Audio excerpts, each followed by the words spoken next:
काले काले बीज नजर आ रहे हैं। जिस जगह पे जो होता है उस जगह पे मच्छर नहीं आता। जी, अस्सलाम वालेकुम कीम साहब। लेकिन ये आपकी इस तरफ ये कोई पौधा है और मेरा ख्याल है इसे न्याज़ बो भी कहते हैं।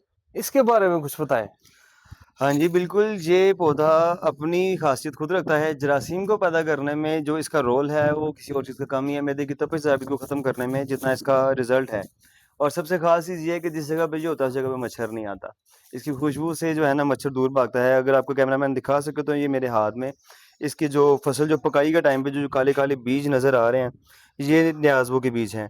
ये कि जो है इसका रिज़ल्ट ये है कि जो जरासीम है इसको पैदा करने के लिए, मैदे की तपिश ज़्यादती को ख़त्म करने के लिए और इसके अलावा जो इत्लाम है उसकी शिद्दत को कम करने के लिए और सूरत-अनज़ाल को कम करने के लिए ये बहुत मायनाज़ चीज़ है और इसी को तुलसी भी मेरे ख़्याल में कहा जाता है, जो कि लोग घरों में इंडियन लोग उसको खैर-ओ-बरकत के लिए यूज़ करते हैं। अपने मेज़बान हकीम अशमत हसन को दें इजाज़त। अस्सलाम वालेकुम व रहमतुल्लाह।